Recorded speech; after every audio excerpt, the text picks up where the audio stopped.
ان الحمد للہ والصلاة والسلام علی رسول اللہ اما بعد اعوذ باللہ السمیع العلیم من الشیطان الرجیم من ہمزہ ونفخہ ونفثہ بسم اللہ الرحمن الرحیم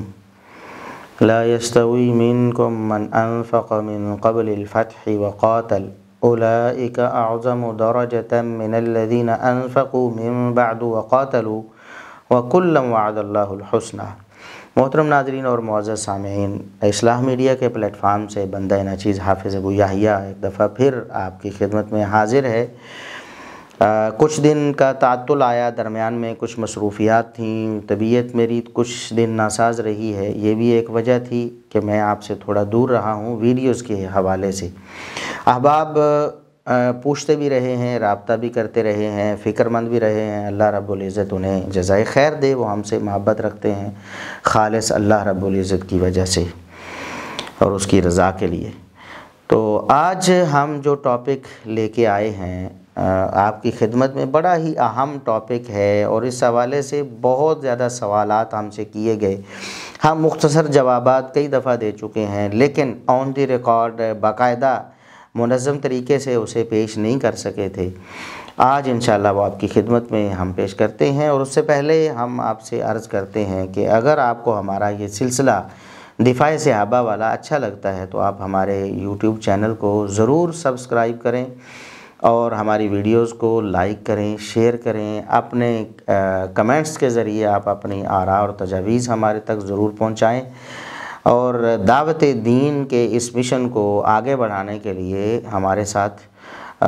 یہ تعاون ضرور کریں کہ ہماری ویڈیوز کو لوگوں تک پہنچائیں تاکہ وہ ان کی ہدایت کا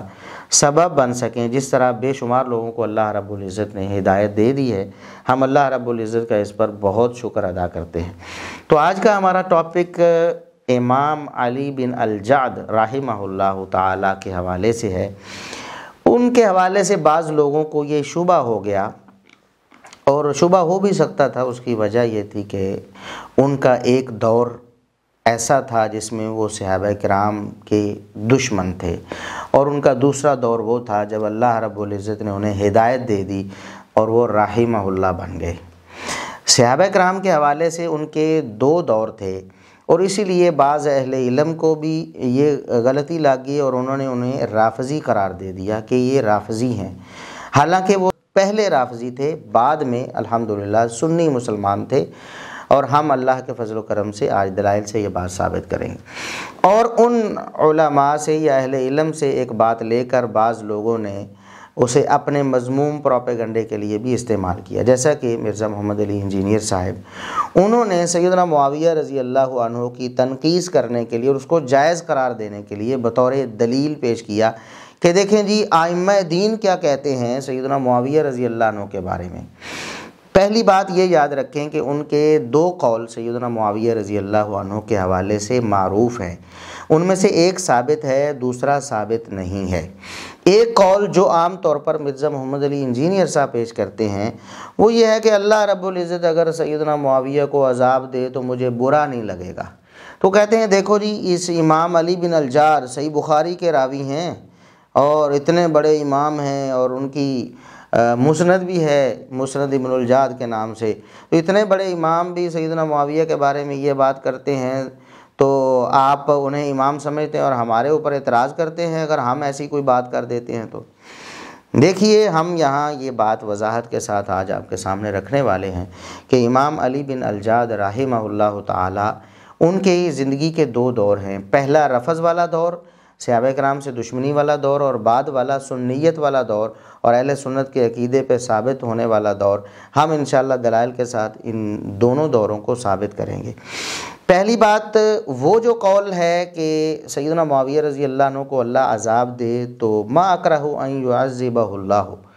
مجھے یہ بات کوئی ناپسندیدہ نہیں لگتی کہ اللہ انہیں عذاب دے، یعنی اللہ انہیں عذاب دے تو مجھے کوئی پرابلم نہیں ہے،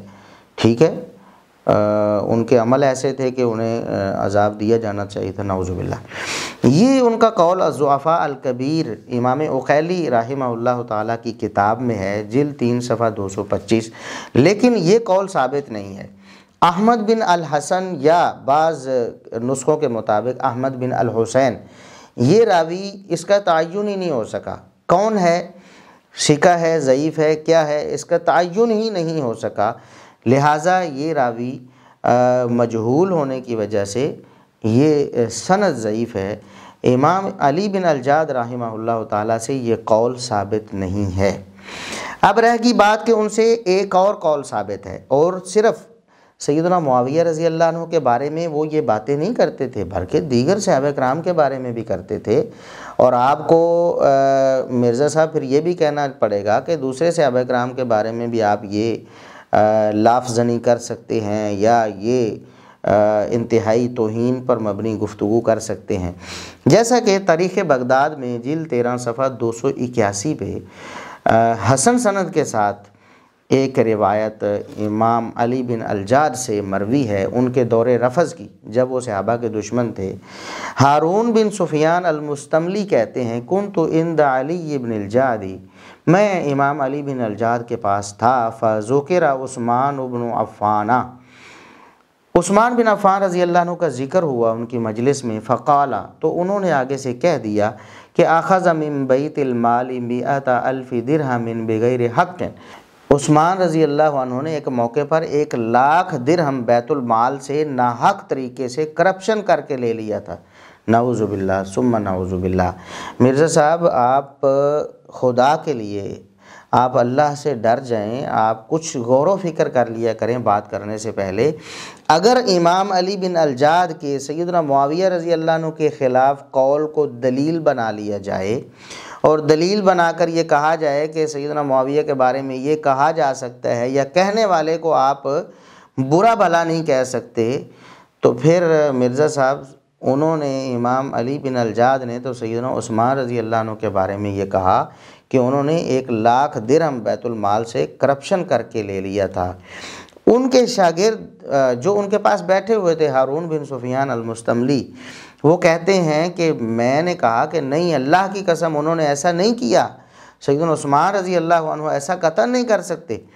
انہوں نے قطعاً وہ 1,00,000 درہم لیا ہی نہیں بیت المال سے۔ اگر بالفرض یہ مان لیں کہ انہوں نے لیا ہے تو انہوں نے ناحق نہیں لیا بلکہ حق کے ساتھ لیا ہے، یعنی اس کو کسی جائز مصرف میں استعمال کیا ہے، نہ کہ اپنی ذاتی کرپشن میں، نعوذ باللہ۔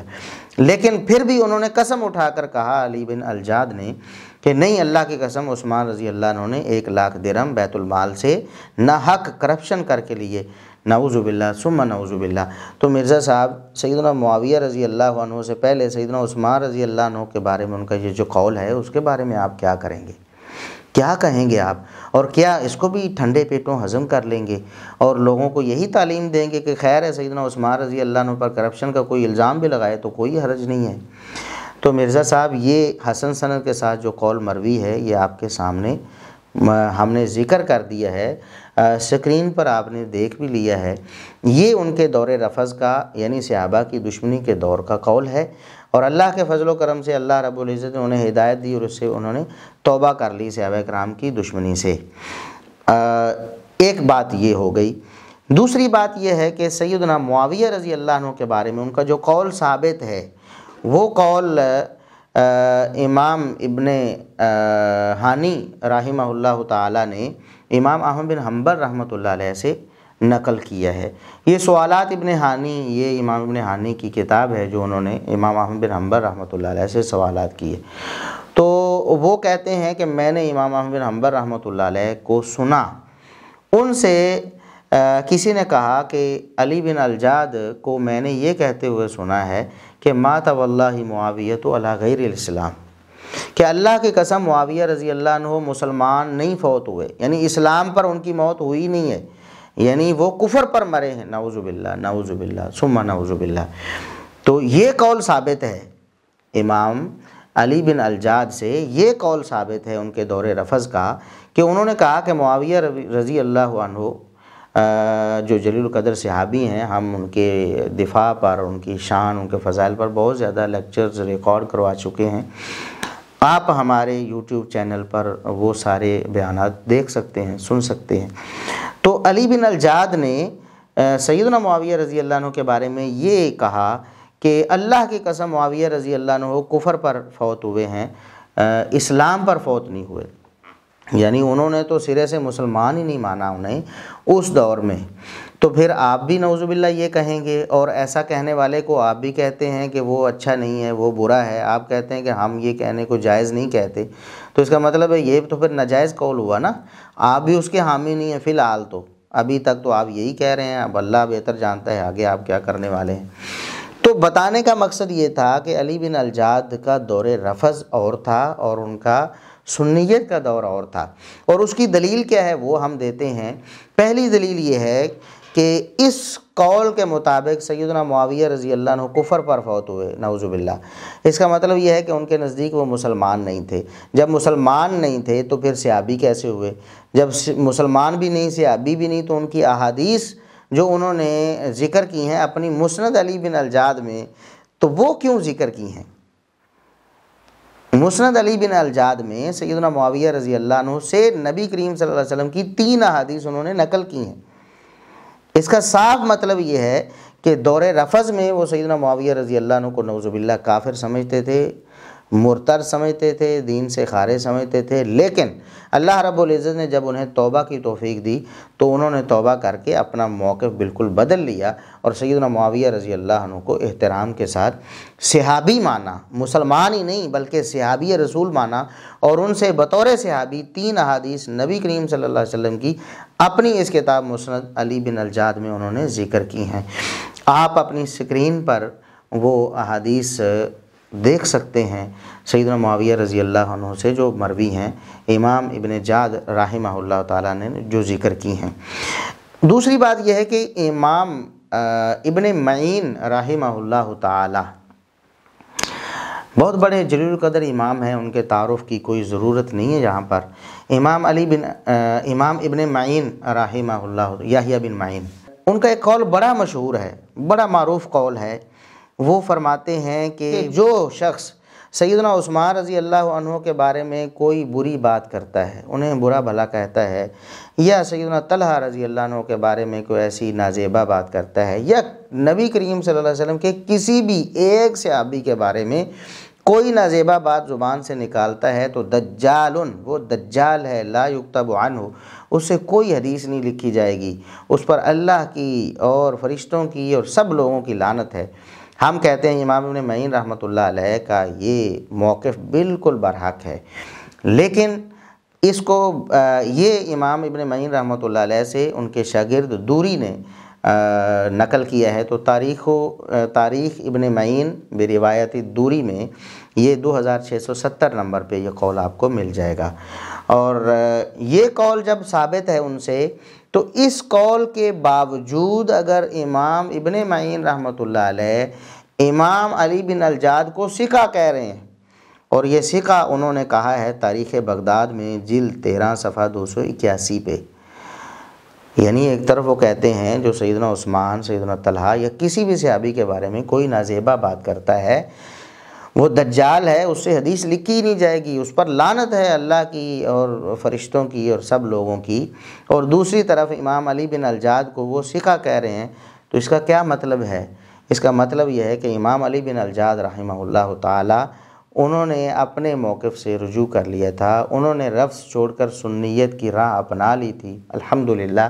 اور اسی وجہ سے امام ابن معین رحمۃ اللہ علیہ انہیں ثقہ کہہ رہے ہیں۔ ورنہ سیدنا عثمان رضی اللہ عنہ پر جو کرپشن کا الزام لگاتا ہے، ایسا شخص اس کو امام ابن معین رحمۃ اللہ علیہ ثقہ کیسے کہہ سکتے ہیں؟ ادھر تو فرما رہے ہیں کہ وہ دجال ہے، اسے کوئی حدیث لکھی نہیں جائے گی، اس پر لعنت ہے اللہ کی، فرشتوں کی، سب لوگوں کی، اور ادھر اسے ثقہ کہہ رہے ہیں۔ اس کا مطلب کیا ہے؟ آپ کو بھی معلوم ہو گیا ہے کہ امام علی بن الجاد رحمۃ اللہ علیہ کی زندگی کے 2 دور ہیں، ایک دور میں وہ رافضی تھے، صحابہ کے دشمن تھے، اور دوسرے دور میں اللہ کے فضل و کرم سے وہ سنی ہو گئے اور عقائد اہل سنت پر ان کی وفات ہوئی۔ دوسری بات اس حوالے سے امام احمد بن حنبل رحمہ اللہ تعالیٰ کا طرز عمل ہے۔ امام احمد بن حنبل رحمۃ اللہ علیہ سے بھی 2 روایات ہیں ان کے بارے میں، ان کی زندگی میں، چونکہ ان کے سامنے 2 طرح کے ان کے رویے سامنے آئے امام علی بن الجاد کے، تو ایک موقع پر انہوں نے منع کیا ہے الضعفاء الکبیر عقیلی میں، انہوں نے منع کیا کہ اس سے قطعاً خبردار اس سے کوئی روایت نہ لو، صحابہ کے دشمن سے کوئی روایت نہ لو، خبردار اس سے کوئی روایت نہیں لینی۔ امام علی بن الجار سے امام احمد بن حنبل فرماتے ہیں خبردار اس سے کوئی روایت نہ لو۔ الضعفاء الکبیر اکیلی میں یہ روایت، جبکہ الجرح والتعدیل میں دوسری روایت ہے، وہ فرماتے ہیں کتبت عنہ، امام بن حنبل خود فرما رہے ہیں میں نے اس سے حدیثیں لکھی ہوئی ہیں۔ ایک طرف فرما رہے ہیں اس سے حدیث نہ لکھو، دوسری طرف امام احمد بن حنبل رحمۃ اللہ علیہ فرماتے ہیں میں نے علی بن الجاد سے خود حدیثیں لکھی ہوئی ہیں۔ اس کا مطلب یہ ہے کہ ایک دور وہ تھا جب وہ صحابہ کے دشمن تھے، امام احمد بن حنبل رحمۃ اللہ علیہ ان سے روایت نہ خود لیتے تھے نہ کسی کو لینے دیتے تھے، منع فرماتے تھے ایسے شخص سے خبردار روایت نہ لو۔ لیکن جب وہ سنی ہو گئے، اپنے رافضیت والے عقائد کو چھوڑ دیا الحمدللہ، تو پھر امام احمد بن حنبل رحمۃ اللہ علیہ نے ان سے روایات لکھی بھی، بلکہ ان کی ایک بڑی مشہور و معروف کتاب ہے فضائل الصحابہ امام احمد بن حنبل رحمۃ اللہ علیہ کی، اس میں بھی انہوں نے امام علی بن الجار سے صحابہ کی فضیلت پہ روایتیں لی ہیں۔ دیکھیں وہ کیسا رافضی ہے جو صحابہ کے فضائل بیان کر رہا ہے، صحابہ کرام کے فضائل پہ روایات انہوں نے لکھی ہیں، اور صرف ابو بکر و عمر رضی اللہ عنہما کے فضائل پہ نہیں، دیگر صحابہ کرام کے فضائل پہ بھی، اور سیدنا معاویہ رضی اللہ عنہ کے فضائل پہ بھی۔ جی ہاں مرزا صاحب، آج ہم آپ کے سامنے مسند علی بن الجار سے ہی روایت پیش کریں گے، اور اس سے انشاءاللہ ایک اور مسئلہ بھی حل ہوگا۔ اور یہ تو اللہ رب العزت کا فضل و کرم ہے کہ جب دشمنان معاویہ سیدنا معاویہ رضی اللہ عنہ پر کوئی حملہ کرتے ہیں تو اللہ رب العزت ان کے کیے گئے حملے سے ہی خیر کے اسباب بھی نکالتا ہے۔ آپ نے امام علی بن الجاد رحمۃ اللہ علیہ کے حوالے سے سیدنا معاویہ پر طعن کیا، تو اللہ کے فضل سے ہمیں امام علی بن الجاد رحمۃ اللہ علیہ کی کتاب سے ہی سیدنا معاویہ رضی اللہ عنہ کے دفاع پہ ایک بہترین اور بڑی زبردست قسم کی روایت ملی، وہ بھی ہم آپ کے سامنے عرض کرنے والے ہیں۔ تو ہم یہ عرض کر رہے ہیں کہ امام احمد بن حنبل رحمۃ اللہ علیہ فضائل الصحابہ نامی کتاب میں بھی صحابہ کرام کے فضائل میں امام علی بن الجار سے روایتیں لے رہے ہیں، تو یہ کیسا رافضی ہے جس سے صحابہ کے فضائل پہ امام احمد بن حنبل بھی روایتیں لیتے ہیں؟ اس کا مطلب یہ ہے کہ انہوں نے رافضیت قطعاً چھوڑ دی تھی۔ اور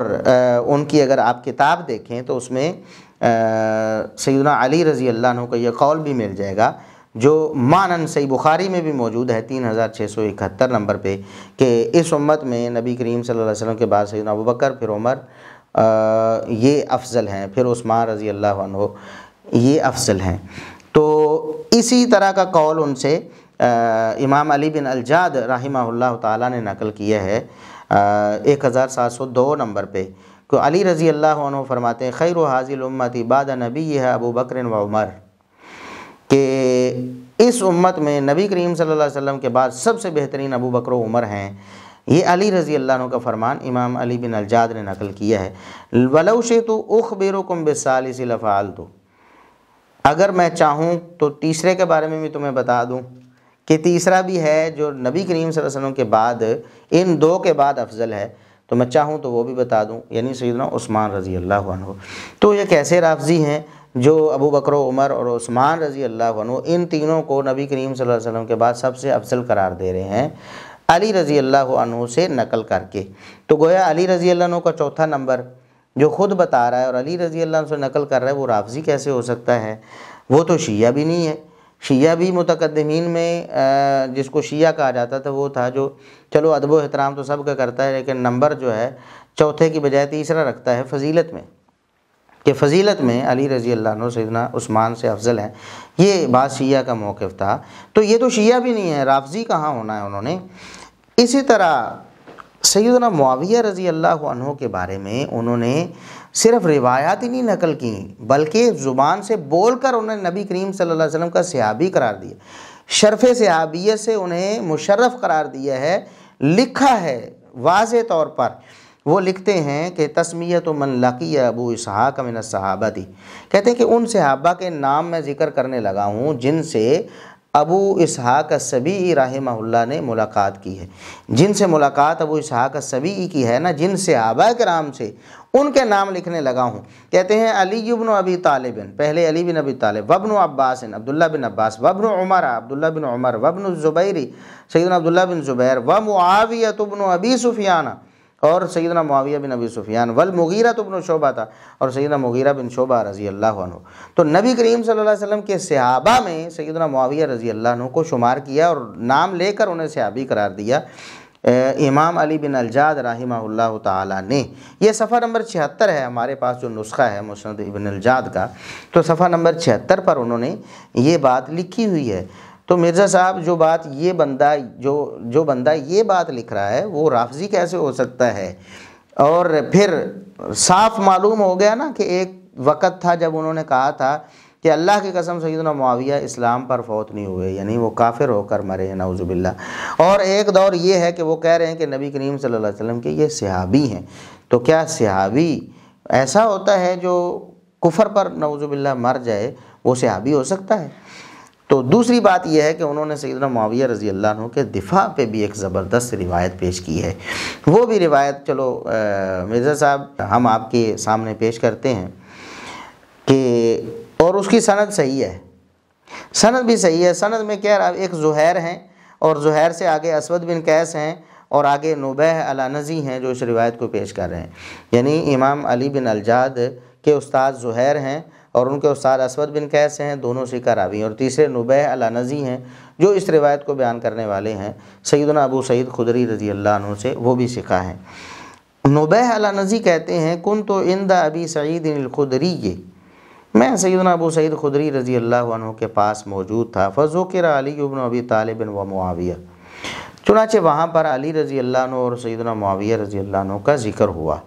ان دونوں جلیل القدر صحابہ کرام کا ذکر ہوا، اور ان کے معاملات آپس میں جو اختلاف تھا اس کا بھی ظاہر ذکر ہوا ہوگا۔ فنیل من معاویہ تھا، کسی شخص نے سیدنا معاویہ رضی اللہ عنہ کی شان میں کوئی نازیبہ بات کہی، یعنی سیدنا علی رضی اللہ عنہ کی حمایت میں آ کر کہا کہ سیدنا معاویہ یوں تھے غلط تھے اور یہ۔ وکانہ مستجعان، سیدنا ابو سعید خدری رضی اللہ عنہ لیٹے ہوئے تھے۔ صحابہ کا ذرا دیکھیں طرز عمل کیا ہے سیدنا معاویہ رضی اللہ عنہ کے دفاع میں۔ یہ لوگ کن جاہلوں کے اور گمراہوں کے قول چند ایک ذکر کر کے یا ان کی صحابہ کرام سے جو نفرت تھی اس کو ذکر کر کے لوگوں کو صحابہ کرام سے بدظن کرنا چاہتے ہیں۔ خود صحابہ ابو سعید خدری رضی اللہ عنہ یہ کوئی عام صحابی نہیں تھے، بڑے جلیل القدر صحابہ کرام میں ان کا شمار ہوتا ہے ابو سعید خدری رضی اللہ عنہ۔ تو ابو سعید خدری رضی اللہ عنہ لیٹے ہوئے تھے، جب انہوں نے سنا کہ مشاجرات صحابہ کا ذکر ہوا، علی اور معاویہ رضی اللہ عنہما کا ذکر ہوا، ان کے معاملات کا، اور اس کو ذکر کر کے سیدنا معاویہ رضی اللہ عنہ کے بارے میں کوئی نازیبہ بات کہی گئی ہے کہ نہیں انہوں نے یہ کر دیا، انہوں نے وہ کر دیا، جس طرح آج لوگ کرتے ہیں بعض۔ فاستوى جالسا، وہ سیدھے ہو کے بیٹھ گئے، سیدھے ہو کے بیٹھ گئے اور انہوں نے ایک واقعہ سنایا۔ پھر کہتے ہیں کہ خبردار سیدنا معاویہ رضی اللہ عنہ کے بارے میں اپنی زبانوں کو لگام دو، ایسے بالکل یہ نازیبہ جو بات آپ نے سیدنا معاویہ رضی اللہ عنہ کے بارے میں کی ہے قطعاً جائز نہیں ہے۔ کیوں؟ انہوں نے عمر رضی اللہ عنہ کا ایک واقعہ سنایا، اور اس واقعے میں یعنی ایک حدیث میں کئی ایک اسباق ہیں۔ انہوں نے سیدنا ابو سعید خدری رضی اللہ عنہ نے سیدنا عمر رضی اللہ عنہ کا واقعہ سنایا کہ عمر رضی اللہ عنہ کے پاس ایک اعرابی اور بدو کو لایا گیا، یحج الانصار، جو انصار کے بارے میں کوئی نازیبہ باتیں کر رہے تھے۔ انصار صحابہ ہے نا، انصار صحابہ کے بارے میں وہ ایک اعرابی دیہاتی آدمی کوئی نازیبہ گفتگو کر رہا تھا۔ حجب کہتے ہیں کوئی بری باتیں کرنا، یعنی ان کی بے عزتی کرنا، انصار کی بے عزتی کر رہا تھا وہ ایک دیہاتی آدمی۔ فقال عمر رضی اللہ عنہ نے اسے سن لیا، صحابہ کرام بھی وہاں اور لوگ بھی موجود تھے، تو عمر رضی اللہ عنہ فرمانے لگے لولا ان لہ صحبۃ من رسول اللہ صلی اللہ علیہ وسلم لکفیتکموہ، لوگوں جان لو اگر یہ جو اعرابی دیہاتی آدمی ہے جو انصار صحابہ کی حجب کر رہا ہے، یعنی ان کی بے عزتی اور توہین کر رہا ہے، اگر یہ خود صحابی نہ ہوتا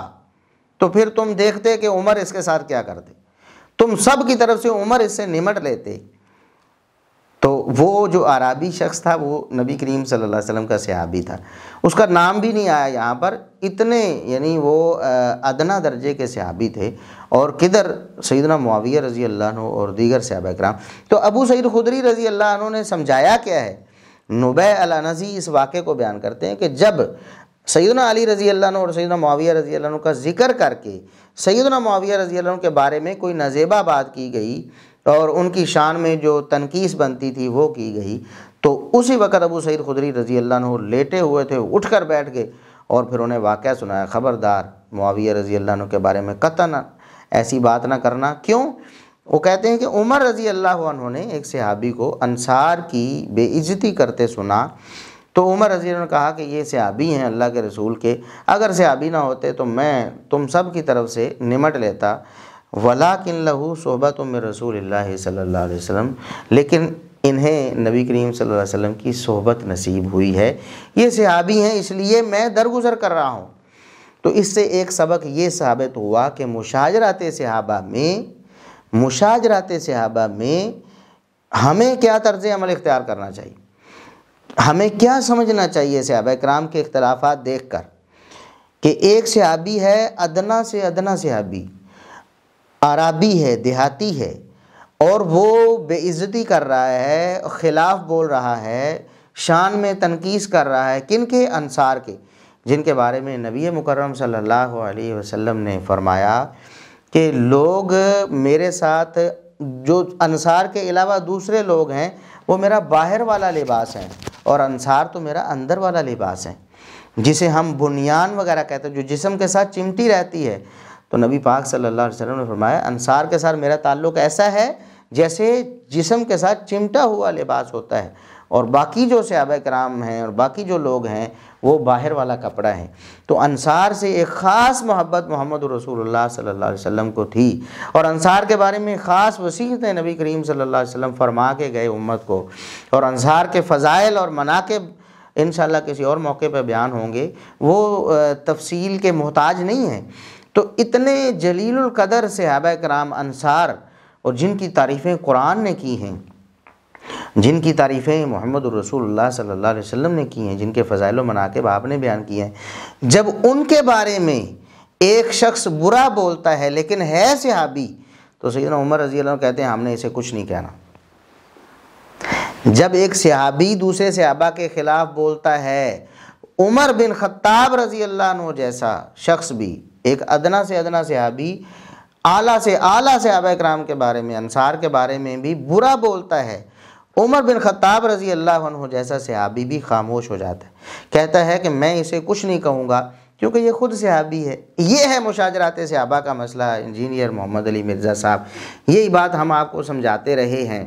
آج سیدنا عمر رضی اللہ عنہ سے، سیدنا ابو سعید خدری رضی اللہ عنہ سے یہ ثابت ہو گیا۔ ابو سعید خدری رضی اللہ عنہ نے ہمیں یہ بتایا کہ معاویہ رضی اللہ عنہ کو سیدنا علی رضی اللہ عنہ کے مقابلے میں بھی ان کے بارے میں کوئی نزیبہ بات نہیں کہنی، اور عمر رضی اللہ عنہ نے یہ بتایا کہ ادنا سے ادنا صحابی بھی اعلیٰ سے اعلیٰ صحابہ کرام کے بارے میں جتنا بھی برا بول لے،